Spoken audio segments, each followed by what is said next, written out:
Baik, saat ini saya akan mempresentasikan proposal penelitian saya. Namun sebelum itu, perkenalkan nama saya Ines Kana dengan NIM 2301050092.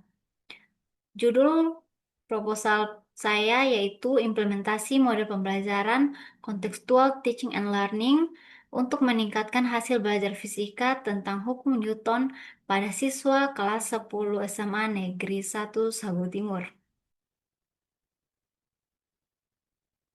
Terbelakang proposal saya itu yang pertama masalah utama rendahnya pemahaman, yaitu konseptual siswa pada materi hukum Newton.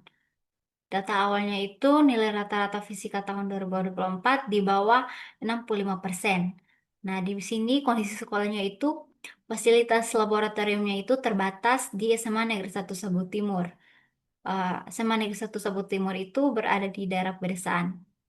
Nah, gaya pembelajarannya itu menggunakan metode pembelajaran cenderung abstrak dan kurang relevan dengan kehidupan sehari-hari siswa. Nah, solusinya itu diperlukan pendekatan yang menghubungkan materi dengan pengalaman nyata siswa, yaitu CTL. Rumusan masalah dan tujuan dan manfaat. Nah, rumusan masalahnya itu ada tiga, yaitu yang pertama, seberapa efektif CTL meningkatkan hasil belajar. Yang kedua, bagaimana pengaruh CTL terhadap motivasi siswa. Yang ketiga, apa kendala dalam penerapan CTL? Dan tujuan penelitiannya itu juga ada tiga, yaitu menilai aktivitas CTL pada hasil belajar, yang kedua mengevaluasi dampak pada motivasi, dan yang ketiga mengidentifikasi kendala penerapan di kelas. Adapun manfaatnya itu yaitu manfaat teoritis dan praktis. Nah, manfaat teoritis ini memperluas pemahaman CTL, dan manfaat praktisnya itu panduan bagi guru meningkatkan motivasi siswa relevan kurikulum sekolah.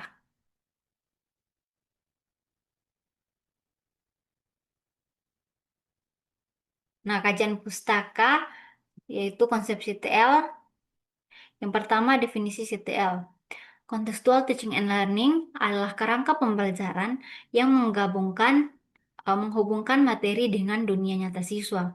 Nah, guru berperan sebagai fasilitator yang mampu membantu siswa menemukan makna dalam pelajaran melalui pengalaman sendiri, bukan sekedar menghafal teori. Nah, ada 4 komponen utamanya, yaitu yang pertama, relevansi dunia nyata, yaitu masalah berbasis pengalaman sehari-hari. Yang kedua, berbasis proyek. Nah, investigasi dan eksperimen aktif atau inquiry. Yang ketiga, konteks budaya, yaitu keterkaitan dengan nilai dan kebiasaan lokal. Dan yang keempat, refleksi diri atau evaluasi proses pelajar dan pemahaman pribadi. Nah, implementasi hukum Newton kontekstual lokal. Yang pertama itu ada hukum Newton, ada hukum 1 Newton, yaitu inersia pada perahu di muara sungai. Perahu diam sebagai eh, perahu diam sampai pada ada gaya dorong luar. Nah, dan hukum 2 Newton itu traktor pertanian, hubungan antara massa atau beban panen, gaya mesin, dan penerapan atau dan percepatan atau fama. Nah, hukum 3 Newton yaitu aksi dan reaksi, tumbukan antara kerikil di jalan, yaitu gaya sama besar berlawanan arah. Masuk pada penelitian terdahulu dan hipotesis. Nah, studi terkait yaitu ada 4, yaitu yang pertama itu ada Neftian et al. 2018. Dia meneliti tentang CTL meningkatkan N gain signifikan 0,73 pada hukum Newton. Dan yang kedua itu ada Purnomo, dia meneliti tahun 2019 dengan penelitiannya itu peningkatan hasil belajar 12,3 poin dan motivasi siswa meningkat. Dan yang ketiga itu ada Soeharto dan Lestari di 2021, penelitiannya itu CTL berkolerasi positif 0,68 dengan kemampuan berpikir kritis.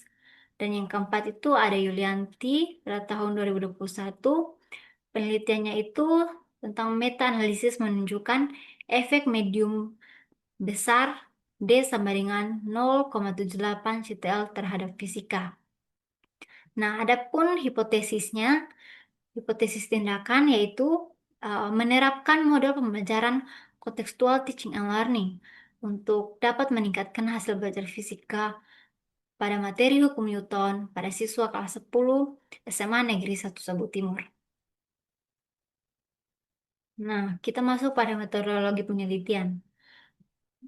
Jenis penelitian yang saya bawakan yaitu penelitian tindakan kelas atau PTK. Dalam bahasa Inggrisnya itu Classroom Action Research. Nah, lokasinya itu berada di SMA Negeri 1 Sabu Timur dan waktunya itu yaitu semester ganjil 2025 dan 2026, dari bulan September sampai bulan Desember 2025. Subjeknya itu pada siswa kelas 10 SMA Negeri 1 Sabu Timur. Kita masuk pada prosedur penelitian atau siklus PTK. Nah, penelitian dilaksanakan dalam siklus berulang. Ini Ari Kunto 2010. Nah, prosedur penelitian itu ada empat siklus, yaitu yang pertama perencanaan, yang kedua pelaksanaan, yang ketiga observasi, dan yang keempat refleksi.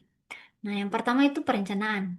Di dalam perencanaan ini, kita dapat menyusun model ajar CTL, LKPD berbasis masalah, lokal, dan instrumen tes formatif. Nah, yang kedua itu pelaksanaan.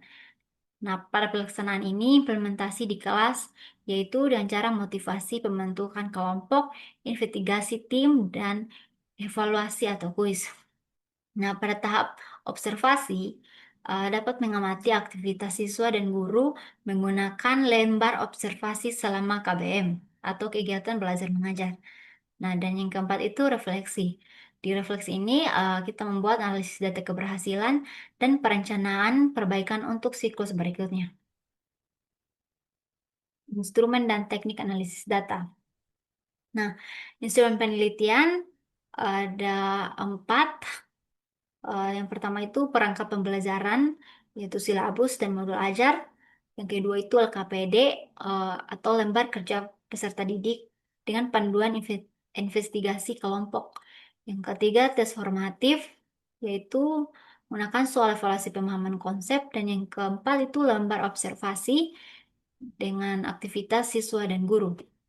Nah, analisis data kuantitatif yang saya gunakan itu pertama itu menghitung nilai individu, yaitu N sama dengan skor perolehan per skor maksimum kali dengan 100%.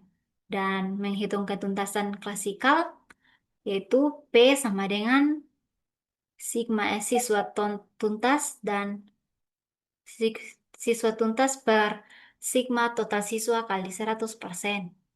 Yang berikut indikator keberhasilan, di mana ada ketuntasan individu, ketuntasan klasikal, aktivitas belajar.